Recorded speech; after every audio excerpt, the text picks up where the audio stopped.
31ତମ ଅଧ୍ୟାୟ। ସନ୍ନ୍ୟାସୀ ବିଜୟାନନ୍ଦ, ବାଲାରାମ ମାନକର, ନୁଲକର ବ୍ୟାଘ୍ରର ମୁକ୍ତି। ଏହି ଅଧ୍ୟାୟରେ ହେମଡ଼ପନ୍ଥ ବାବାଙ୍କ ସମ୍ମୁଖରେ କେତେକ ଭକ୍ତଙ୍କର ପ୍ରୟାଣ ତଥା ଗୋଟିଏ ବାଘର ବିୟୋଗ କଥା ବର୍ଣ୍ଣନା କରୁଛନ୍ତି। ପ୍ରାରମ୍ଭ। ମୃତ୍ୟୁ ସମୟରେ ଅନ୍ତିମ ଇଚ୍ଛା ବା ଭାବନା ଯାହା ହୋଇଥାଏ, ତାହା ଭାବି ତେବେ ନିର୍ମାଣ କରିଥାଏ।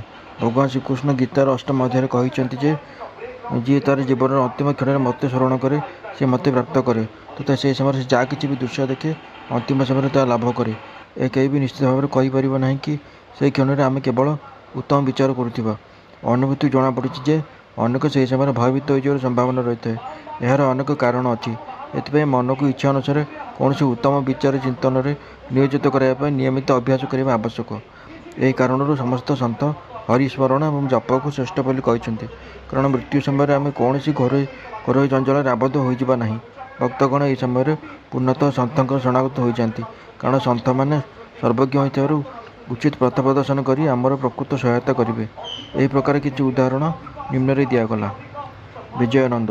ମାନ୍ଦ୍ରାଜ ଅଞ୍ଚଳରେ ଜଣେ ସନ୍ନ୍ୟାସୀ ବିଜୟାନନ୍ଦ ମାନସରୋବରରେ ତୀର୍ଥଯାତ୍ରାରେ ବାହାରିଥିଲେ। ପଥ ମଧ୍ୟରେ ବାବାଙ୍କର କୀର୍ତ୍ତି ଶୁଣି ସେ ଶିରଡ଼ି ଆସିଲେ। ସେଠାରେ ହରିଦ୍ୱାରରେ ସୋମଦେବଜୀ ସ୍ୱାମୀଙ୍କ ସହିତ ତାଙ୍କର ସାକ୍ଷାତକାର ହେଲା ଏବଂ ତାଙ୍କଠାରୁ ମାନସରୋବର ବିଷୟରେ ସେ ଯାତ୍ରା ବିଷୟରେ ତଥ୍ୟ ସଂଗ୍ରହ କଲେ। ସ୍ୱାମୀଜୀ ତାଙ୍କୁ ମାନସରୋବର ଗଙ୍ଗୋତ୍ରୀ ଠାରୁ 500 ମାଇଲ ଉତ୍ତର ଦିଗରେ ଅବସ୍ଥିତ ହୋଇଥିବା ତଥା ଯାତ୍ରା କାଳରେ ଯେଉଁ ସବୁ କଷ୍ଟ ହୋଇଥାଏ ତାହା ବର୍ଣ୍ଣନା କଲେ, ଯଥା ବରଫପାତ, 50 କୋଶ ପର୍ଯ୍ୟନ୍ତ ଭାଷାରେ ଭିନ୍ନତା, ଭୁଟାନବାସୀଙ୍କର ସନ୍ଦେହୀ ପ୍ରକୃତି ଇତ୍ୟାଦି। ଏସବୁ ଶୁଣି ସନ୍ନ୍ୟାସୀଙ୍କ ମନ ଉଦାସ ହୋଇଗଲା ଏବଂ ଯାତ୍ରା କରିବା ବିଚାର ପରିତ୍ୟାଗ କରି ଦ୍ୱାରକାମାଇକୁ ଯାଇ ବାବାଙ୍କର ଶ୍ରୀଚରଣ ସ୍ପର୍ଶ କଲେ। ବାବା କ୍ରୋଧିତ ହୋଇ କହିଲେ, ଏହି ନିକମା ସନ୍ନ୍ୟାସୀଙ୍କୁ ହଟାଇ ଦିଅ, ଏହାର ସଙ୍ଗତି କରିବା ବୃଥା। ସନ୍ନ୍ୟାସୀ ଜଣକ ବାବାଙ୍କ ସ୍ୱଭାବ ସହିତ ଅପରିଚିତ ଥିଲେ। ସେ ବଡ଼ ଅସ୍ୱସ୍ତି ବୋଧ କଲେ, ତଥାପି ଗୋଟିଏ କୋଣରେ ବସି ରହି ଯାହା ସବୁ ଚାଲିଥିଲା ନୀରବରେ ଦେଖୁଥିଲେ। ଲୋକଙ୍କ ସମାଗମରେ ପ୍ରାତ ଦରବାର ପୂରି ଯାଇଥିଲା ଏବଂ ଯଥାବିଧି ବାବାଙ୍କର ଅଭିଷେକ ହେଉଥିଲା। କିଏ ପାଦ ପ୍ରକ୍ଷାଳନ କରୁଥିଲେ ତ କିଏ ଚରଣ ସ୍ପର୍ଶ କରୁଥିଲେ ତଥା ଆଉ କିଏ ସେ ପବିତ୍ର ଜଳକୁ ଚକ୍ଷୁପଟ ଲଗାଇ ତାଙ୍କର ନେତ୍ର ତୃପ୍ତ କରୁଥିଲେ। କିଏ ଚନ୍ଦନ ଲେପନ କରୁଥିଲେ ତ ଆଉ କିଏ ତାଙ୍କ ଶରୀରରେ ଅତର ସିଞ୍ଚନ କରୁଥିଲେ। ଜାତିଭେଦ ଭୁଲି ସମସ୍ତ ଭକ୍ତ ଏହି କାର୍ଯ୍ୟ କରୁଥିଲେ। ଯଦିଓ ବାବା ସେ ସନ୍ନ୍ୟାସୀଙ୍କ ଉପରେ କ୍ରୋଧିତ ହୋଇଥିଲେ, ତଥାପି ସନ୍ନ୍ୟାସୀଙ୍କ ହୃଦୟରେ ବାବାଙ୍କ ପ୍ରତି ବଡ଼ ପ୍ରେମ ଜାତ ହୋଇଥିଲା। ସେହି ସ୍ଥାନ ଛାଡ଼ି ଯିବାକୁ ତାଙ୍କର ଇଚ୍ଛା ହେଉନଥିଲା। 2 ଦିନ ପରେ ତାଙ୍କ ମାଙ୍କର ଅବସ୍ଥା ଉଦ୍ବେଗଜନକ ବୋଲି ମାନ୍ଦ୍ରାଜରୁ ପତ୍ର ଆସିଲା। ପତ୍ର ପଢ଼ି ସେ ନିରାଶ ହେଲେ ଏବଂ ମାଙ୍କର ଦର୍ଶନ କରିବାକୁ ଇଚ୍ଛା କଲେ, କିନ୍ତୁ ବାବାଙ୍କର ଅନୁମତି ବିନା ଶିରଡ଼ିରୁ ପ୍ରସ୍ଥାନ କରିବେ କିପରି? ହାତରେ ଖଣ୍ଡିଏ ପତ୍ର ନେଇ ବାବାଙ୍କ ପାଖକୁ ଗଲେ ଏବଂ ଘରକୁ ଫେରିବାକୁ ଅନୁମତି ଭିକ୍ଷା କଲେ। ତ୍ରିକାଳଦର୍ଶୀ ବାବାଙ୍କୁ ତ ସମସ୍ତଙ୍କ ଭବିଷ୍ୟତ ଜଣାଥିଲା। ସେ କହିଲେ, ମା ପ୍ରତି ଯଦି ଏତେ ସ୍ନେହ, ତେବେ ସନ୍ନ୍ୟାସ ହେବାର କଷ୍ଟ କରୁଥିଲ କାହିଁକି? ମମତା ବା ମୋହ ଗୈରିକ ବସ୍ତ୍ରଧାରୀଙ୍କ ପକ୍ଷରେ ଶୋଭା ଦିଏ ନାହିଁ। ଯାଅ, ଚୁପଚାପ ନିଜ ସ୍ଥାନରେ ରହି କିଛି ଦିନ ଶାନ୍ତିରେ କଟାଅ। ମାତ୍ର ସାବଧାନ, ୱାଡ଼ାରେ ବେଶୀ ଚୋର। କବାଟ ବନ୍ଦ କରି ସାବଧାନ ରହିବ, ନହେଲେ ଚୋରମାନେ ସବୁକିଛି ନେଇଯିବେ। ଲକ୍ଷ୍ମୀ ଅଥା ଧନ ଚଞ୍ଚଳ ଏବଂ ଏ ଶରୀର ମଧ୍ୟ ନାଶବାନ ଅଟେ। ଏପରି ମନେକରି ଇହଲୌକିକ ଓ ପାରଲୌକିକ ସମସ୍ତ ପଦାର୍ଥରୁ ମୋହ ତ୍ୟାଗ କରି ନିଜର କର୍ତ୍ତବ୍ୟ ସମ୍ପାଦନ କର। ଯିଏ ଏହି ପ୍ରକାର ଆଚରଣ କରି ଶ୍ରୀହରିଙ୍କ ଶରଣାଗତ ହୋଇଯାଏ, ତାର ସମସ୍ତ କଷ୍ଟ ଦୂର ହୋଇ ତାକୁ ପରମାନନ୍ଦ ପ୍ରାପ୍ତି ହୁଏ। ଯିଏ ପ୍ରେମ ଏବଂ ଭକ୍ତି ସହକାରେ ପରମାତ୍ମାଙ୍କ ଧ୍ୟାନ ତଥା ଚିନ୍ତନ କରେ, ପରମାତ୍ମା ମଧ୍ୟ ଅବିଳମ୍ବେ ତାହାର ସହାୟତା କରନ୍ତି। ପୂର୍ବଜନ୍ମର ଶୁଭକର୍ମ ସଂସ୍କାର ଫଳସ୍ୱରୂପ ତୁମେ ଏଠାକୁ ଆସିଛ ଏବଂ ଯାହା ମୁଁ ଏବେ କହୁଛି ତାହାକୁ ଧ୍ୟାନପୂର୍ବକ ଶ୍ରବଣ କର ଏବଂ ଜୀବନର ଅନ୍ତିମ ଅଧ୍ୟାୟ ବିଷୟରେ ବିଚାର କର। ଇଚ୍ଛାରହିତ ହୋଇ ଆସନ୍ତାକାଲିଠାରୁ 3 ସପ୍ତାହ ପର୍ଯ୍ୟନ୍ତ ଭାଗବତ ପାଠନ ଆରମ୍ଭ କର। ଏହାପରେ ଭଗବାନ ପ୍ରସନ୍ନ ହେବେ ଏବଂ ତୁମର ସମସ୍ତ ଦୁଃଖ ଦୂର କରିଦେବେ। ମାୟାର ଆବରଣ ଦୂର ହୋଇ ତୁମକୁ ଶାନ୍ତି ପ୍ରାପ୍ତ ହେବ। ବାବା ଉକ୍ତ ସନ୍ନ୍ୟାସୀଙ୍କର ଶେଷ ସମୟ ପାଖି ଆସୁଥିବା ଦେଖି ସେହି ପରାମର୍ଶ ଦେଇଥିଲେ ଏବଂ ଏହା ସହିତ ରାମ ବିଜୟ ପଢ଼ିବାକୁ ମଧ୍ୟ ଆଦେଶ ଦେଲେ, ଯାହାଦ୍ୱାରା ଯମରାଜ ଅଧିକ ପ୍ରସନ୍ନ ହୁଅନ୍ତି। ପରଦିନ ସ୍ନାନାଦି ତଥା ଅନ୍ୟ ଶୁଦ୍ଧିକର୍ମ ପରେ ସେ ଲେଣ୍ଡିବାଗରେ ଏକାନ୍ତରେ ବସି ଭାଗବତ ପାଠ ଆରମ୍ଭ କଲେ। ଦ୍ୱିତୀୟ ବାର ପଠନ ସମାପ୍ତ ହେବା ବେଳକୁ ସେ ବହୁତ କ୍ଳାନ୍ତ ହୋଇଯାଇଥିଲେ ଏବଂ ୱାଡ଼ାରେ ଆସି 2 ଦିନ ରହିଲେ। ତୃତୀୟ ଦିନ ବଡ଼େ ବାବାଙ୍କ କୋଳରେ ତାଙ୍କର ପ୍ରାଣ ପକ୍ଷୀ ଉଡ଼ିଗଲା। ବାବା ଦିନକ ପାଇଁ ତାଙ୍କର ଶରୀର ସଂରକ୍ଷଣ କରି ରଖିବାକୁ କହିଲେ। ତାପରେ ପୁଲିସ ଆସିଲା ଏବଂ ଯଥୋଚିତ ଯାଞ୍ଚ କରି ଶବ ସତ୍କାର ପାଇଁ ଅନୁମତି ଦେଲା। ଧାର୍ମିକ କ୍ରିୟା ସହ ଉପଯୁକ୍ତ ସ୍ଥାନରେ ତାଙ୍କର ସମାଧି ତିଆରି କରାଗଲା। ବାବା ଏହି ପ୍ରକାର ସନ୍ନ୍ୟାସୀଙ୍କର ସହାୟତା କରି ତାଙ୍କୁ ସଦ୍ଗତି ପ୍ରଦାନ କଲେ। ବାଲାରାମ ମାନକର ନାମରେ ଜଣେ ଗୃହସ୍ଥ ବାବାଙ୍କର ପରମ ଭକ୍ତ ଥିଲେ। ଯେତେବେଳେ ତାଙ୍କର ପତ୍ନୀଙ୍କର ଦେହାନ୍ତ ହୋଇଗଲା ସେ ଭାଙ୍ଗି ପଡ଼ିଲେ ଏବଂ ଜମି ବାଡ଼ିର ସମସ୍ତ ଦାୟିତ୍ୱ ପୁତ୍ର ପରି ନ୍ୟସ୍ତ କରି ଶିରିଡ଼ି ଆସି ରହିଲେ। ତାଙ୍କର ଭକ୍ତି ଭାବ ଦେଖି ବାବା ତାଙ୍କ ଜୀବନର ଗତିପଥ ପରିବର୍ତ୍ତନ କରିବାକୁ ଚାହୁଁଥିଲେ। ସେଥିପାଇଁ ସେ ତାଙ୍କୁ 12 ଟଙ୍କା ଦେଇ ମଛିନ୍ଦ୍ରଗଡ଼ ସାତ୍ରା ଜିଲ୍ଲା ଯାଇ ରହିବାକୁ କହିଲେ। ବାବାଙ୍କୁ ଛାଡ଼ି ଅନ୍ୟତ୍ର ଯିବା ପାଇଁ ତାଙ୍କର ଆଦୌ ଇଚ୍ଛା ହେଉନଥିଲା, କିନ୍ତୁ ବାବା ତାଙ୍କୁ ବୁଝାଇଲେ ଯେ ତାଙ୍କର କଲ୍ୟାଣ ପାଇଁ ହିଁ ସେ ଏହା କହୁଛନ୍ତି। ସେଠାକୁ ଯାଇ ଦିନରେ 3 ଥର ପ୍ରଭୁଙ୍କୁ ଧ୍ୟାନ କରିବାକୁ ସେ ପରାମର୍ଶ ଦେଲେ। ବାବାଙ୍କ ବଚନରେ ବିଶ୍ୱାସ ରଖି ବାଲାରାମ ମଛିନ୍ଦ୍ରଗଡ଼ ଗଲେ ଏବଂ ସେଠାରେ ରମଣୀୟ ଦୃଶ୍ୟ, ଶୀତଳ ଜଳ ତଥା ଉତ୍ତମ ପରିବେଶ ଦେଖି ତାଙ୍କର ଚିତ୍ତ ପ୍ରସନ୍ନ ହୋଇଗଲା। ବାବା କହିଥିବା ପ୍ରକାର ସେ ପ୍ରଭୁଙ୍କର ଧ୍ୟାନ ଆରମ୍ଭ କଲେ ଏବଂ କିଛି ଦିନ ପରେ ତାଙ୍କୁ ଦର୍ଶନ ପ୍ରାପ୍ତ ହେଲା। ଅଧିକାଂଶ ଭକ୍ତଙ୍କୁ ସମାଧି ବା ତୃତୀୟ ଅବସ୍ଥାରେ ହିଁ ଦର୍ଶନ ମିଳିଥାଏ, କିନ୍ତୁ ମାନଙ୍କର ଯେତେବେଳେ ତୃତୀୟ ଅବସ୍ଥାରୁ ପ୍ରକୃତ ଅବସ୍ଥାରେ ପହଞ୍ଚିଲେ ସେତେବେଳେ ତାଙ୍କୁ ଶୁଭ ଦର୍ଶନ ମିଳିଲା। ଦର୍ଶନ ହେବା ପରେ ମାନଙ୍କର ତାଙ୍କୁ ସେଠାକୁ ପଠାଇବାର କାରଣ ବାବାଙ୍କୁ ପଚାରିଲେ। ବାବା କହିଲେ, ଶିରିଡ଼ିରେ ତୁମର ମନ ନାନା ପ୍ରକାର ସଂକଳ୍ପିକ ଭାବନାରେ ତରଙ୍ଗାୟିତ ହେଉଥିଲା। ତୁମର ଚଞ୍ଚଳ ମନକୁ ଶାନ୍ତି ପ୍ରଦାନ କରିବା ପାଇଁ ମୁଁ ତୁମକୁ ପଠାଇଲି।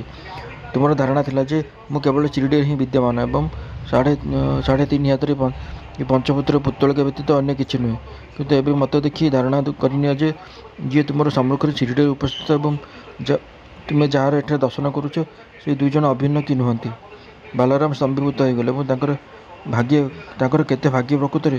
ଏହାର କିଛି ଦିନ ପରେ ସେ ଉକ୍ତ ସ୍ଥାନ ପରିତ୍ୟାଗ କରି ନିଜ ଘର ବାନ୍ଦ୍ରାକୁ ଗଲେ। ପୁନରେ ଦାଦରକୁ ସେ ରେଳଗାଡ଼ିରେ ଯିବାକୁ ଚାହୁଁଥିଲେ, କିନ୍ତୁ ଯେତେବେଳେ ଟିକେଟ୍ କାଉଣ୍ଟର ନିକଟରେ ପହଞ୍ଚିଲେ ଭିଡ଼ ଯୋଗୁଁ ଟିକେଟ୍ କିଣିବାକୁ ସକ୍ଷମ ହେଲା ନାହିଁ। ଏହି ସମୟରେ କାନ୍ଧରେ ଖଣ୍ଡେ କମ୍ବଳ ଘୋଡ଼ାଇ ହୋଇ ଲେଙ୍ଗୁଟି ପରିହିତ ଜଣେ ଗାଉଁଲି ବ୍ୟକ୍ତି ତାଙ୍କ ପାଖକୁ ଆସିଲେ ଏବଂ କୁଆଡ଼େ ଯିବେ ବୋଲି ମାନକରଙ୍କୁ ପ୍ରଶ୍ନ କଲେ। ମାନକର କହିଲେ ସେ ଦାଦର ଯିବେ। ତାପରେ ଉକ୍ତ ଅଜଣା ବ୍ୟକ୍ତି ଜଣକ କହିଲେ, ମୋ ପାଖରେ ଦାଦର ଟିକେଟଟିଏ ଅଛି, ଆପଣ ତାକୁ ନେଇଯାଆନ୍ତୁ। ଏକ ଜରୁରୀ କାର୍ଯ୍ୟ ପଡ଼ିବାରୁ ମୁଁ ଯାଇପାରୁନାହିଁ। ବାଲାରାମ ଟିକେଟ୍ ପାଇ ବଡ଼ ପ୍ରସନ୍ନ ହେଲେ ଏବଂ ପକେଟରୁ ଟଙ୍କା କାଢ଼ିଲେ।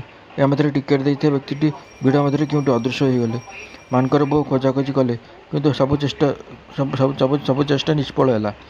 ଗାଡ଼ି ଛାଡ଼ିବା ପର୍ଯ୍ୟନ୍ତ ବାଲାରାମ ଅପେକ୍ଷା କରି ରହିଲେ, କିନ୍ତୁ ଶେଷ ପର୍ଯ୍ୟନ୍ତ ସେ ବ୍ୟକ୍ତି ଫେରିଲେ ନାହିଁ। ଏହି ପ୍ରକାର ବାଲାରାମଙ୍କୁ ଏହି ବିଚିତ୍ର ରୂପରେ ବାବା ଦର୍ଶନ ଦେଲେ। କିଛି ଦିନ ନିଜ ଘରେ ରହିବା ପରେ ବାଲାରାମ ଶିରିଡ଼ି ଫେରି ଆସିଲେ ଏବଂ ବାବାଙ୍କ ଶ୍ରୀଚରଣରେ ପୂର୍ଣ୍ଣ ସମୟ କଟାଇଲେ। ଏବେ ସେ ସର୍ବଦା ବାବାଙ୍କର ବଚନ ଓ ଆଦେଶ ପାଳନ କରିବାକୁ ଲାଗିଲେ। ଶେଷରେ ବାବାଙ୍କ ସମ୍ମୁଖରେ ତାଙ୍କର ଆଶୀର୍ବାଦ ଲାଭ କରି ଦେହତ୍ୟାଗ କଲେ। ତାତ୍ୟା ସାହେବ ନୁଲକର। ହେମାଡ଼ପନ୍ଥୀ ତାତ୍ୟା ସାହେବ ନୁଲକରଙ୍କ ବିଷୟରେ କୌଣସି ବିବରଣୀ ଉଲ୍ଲେଖ କରିନାହାନ୍ତି। ସେ କେବଳ ଏତିକି ଲେଖିଛନ୍ତି ଯେ ତାଙ୍କର ଦେହାନ୍ତ ଶିରିଡ଼ି ମାଟିରେ ହୋଇଥିଲା। ସାଇଲୀଳା ପତ୍ରିକାରେ ସଂକ୍ଷିପ୍ତ ବିବରଣୀମାନ ପ୍ରକାଶିତ ହୋଇଛି ଯେ 1909 ମସିହାରେ ଯେଉଁ ସମୟରେ ତାତ୍ୟା ସାହେବ ପଣ୍ଡରପୁରର ଉପନ୍ୟାୟାଧୀଶ ଥିଲେ, ସେହି ସମୟରେ ନାନା ସାହେବ ଚାନ୍ଦୋରକର ସେଠାରେ ମାମଲତଦାର ଥିଲେ। ସେ ଦୁଇ ପରସ୍ପର ମଧ୍ୟରେ ଖୁବ୍ ମିଳାମିଶା କରୁଥିଲେ ଏବଂ ପ୍ରେମପୂର୍ବକ ବାର୍ତ୍ତାଳାପ କରୁଥିଲେ। ତାତ୍ୟା ସାହେବ ସନ୍ଥଙ୍କ ଉପରେ ଅବିଶ୍ୱାସ କରୁଥିଲେ, ଯଦିଓ ନାନା ସାହେବଙ୍କର ସନ୍ଥଙ୍କ ପ୍ରତି ବିଶେଷ ଶ୍ରଦ୍ଧା ଥିଲା। ନାନା ସାହେବ ତାଙ୍କୁ ସାଇବାବାଙ୍କୁ ଲୀଳାମାନ ଶୁଣାଇଲେ ଏବଂ ଥରେ ଶିରିଡ଼ି ଯାଇ ବାବାଙ୍କ ଦର୍ଶନ ଲାଭ କରିବାକୁ ଅନୁରୋଧ କଲେ। ଦୁଇଟି ସର୍ତ୍ତରେ ଯିବା ପାଇଁ ତାତ୍ୟା ସାହେବ ରାଜି ହେଲେ। ଜଣେ ବ୍ରାହ୍ମଣ ରୋଷେଇଆ ମିଳିବା ଦରକାର। ଦ୍ୱିତୀୟଟି ହେଉଛି ଭେଟି ପାଇଁ ନାଗପୁରରୁ ଭଲ କମଳା ମିଳିବା ଦରକାର। ନାନା ସାହେବଙ୍କ ପାଖକୁ ଜଣେ ବ୍ରାହ୍ମଣ ଚାକିରି ପାଇଁ ଆସିଥିଲା।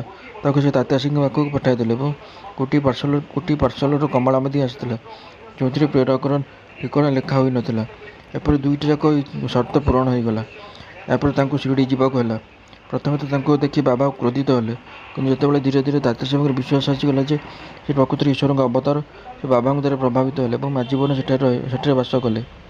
ଯେତେବେଳେ ତାଙ୍କର ଶେଷ ସମୟ ଆସିଲା, ପବିତ୍ର ଧର୍ମଗ୍ରନ୍ଥ ପାଠ କରି ତାଙ୍କୁ ଶୁଣାଗଲା ଏବଂ ଅନ୍ତିମ କ୍ଷଣରେ ବାବାଙ୍କର ପାଦତୀର୍ଥ ମଧ୍ୟ ନିଆଗଲା। ତାଙ୍କର ମୃତ୍ୟୁ ସମ୍ବାଦ ଶୁଣି ବାବା କହିଲେ, ଆଃ, ତାତ୍ୟା ଆଗ ଚାଲିଗଲା, ଆଉ ତା'ର ପୁନର୍ଜନ୍ମ ହେବ ନାହିଁ। ମେଘା 28ତମ ଅଧ୍ୟାୟରେ ମେଘାଙ୍କର କଥା ବର୍ଣ୍ଣିତ ହୋଇଛି। ଯେତେବେଳେ ମେଘାଙ୍କର ଦେହାନ୍ତ ହେଲା, ସମସ୍ତ ଗ୍ରାମବାସୀ ତାଙ୍କ ଶବ ସହିତ ଗଲେ ଏବଂ ବାବା ମଧ୍ୟ ସେମାନଙ୍କ ସହିତ ଯୋଗ ଦେଲେ ତଥା ମଅ ଶରୀରରେ ପୁଷ୍ପବୃଷ୍ଟି କଲେ। ତା ସଂସ୍କାର ହେବା ପରେ ବାବାଙ୍କର ଚକ୍ଷୁରୁ ମଧ୍ୟ ଅଶ୍ରୁ ବୋହିଗଲା। ଜଣେ ସାଧାରଣ ମନୁଷ୍ୟ ଭଳି ତାଙ୍କର ହୃଦୟ ମଧ୍ୟ ଦୁଃଖରେ ବିଦୀର୍ଣ୍ଣ ହୋଇଗଲା। ତାଙ୍କର ଶରୀରକୁ ଫୁଲରେ ଆଚ୍ଛାଦିତ କରି ଜଣେ ଆତ୍ମୀୟ ଭଳି ରୋଦନ କରି ସେ ମସଜିଦକୁ ଫେରିଲେ। ବହୁ ସନ୍ଥ ସାଧାରଣ ଲୋକଙ୍କୁ ସଦ୍ଗତି ପ୍ରଦାନ କରିଥିବା ଦେଖାଯାଇଛି, କିନ୍ତୁ ବାବାଙ୍କର ମହିମା ଅଦ୍ୱିତୀୟ।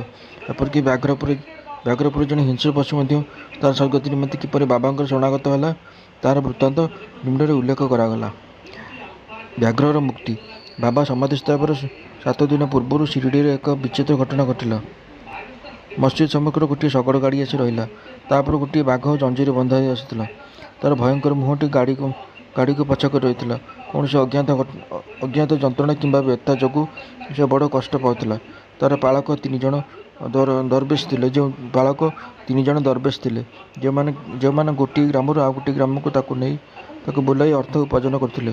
ସେମାନଙ୍କର ଜୀବିକାର ଏହା ଏକମାତ୍ର ପନ୍ଥା ଥିଲା। ସେମାନେ ତାର ଚିକିତ୍ସାର ସମସ୍ତ ବ୍ୟବସ୍ଥା କଲେ, କିନ୍ତୁ ସବୁ ବୃଥା ହେଲା। ବାବାଙ୍କର କୀର୍ତ୍ତି କେଉଁଠୁ ଶୁଣି ସେମାନେ ବାଘକୁ ନେଇ ଦରବାରରେ ଉପସ୍ଥିତ ହେଲେ। ହାତରେ କଡ଼ା ଧରି ବାଘକୁ ମସଜିଦର ଦୁଆର ସମ୍ମୁଖରେ ଛିଡ଼ା କରାଗଲା। ସ୍ୱଭାବତଃ ସେ ଭୟଙ୍କର ଥିଲା, କିନ୍ତୁ ରୁଗ୍ଣ ହୋଇଥିବାରୁ ନିର୍ବିକାର ହୋଇଯାଇଥିଲା। ଲୋକମାନେ ଭୟ ଏବଂ ଆଶ୍ଚର୍ଯ୍ୟର ସହ ତାକୁ ଦେଖିବା ଲାଗିଲେ। ଦରବେଶ ଭିତରକୁ ଆସିଲା ଏବଂ ସମସ୍ତ କଥା ବାବାଙ୍କ ଆଗରେ ବର୍ଣ୍ଣନା କରି ତାଙ୍କର ଅନୁମତି କ୍ରମେ ବାଘକୁ ତାଙ୍କର ସମ୍ମୁଖକୁ ଆଣିଲା।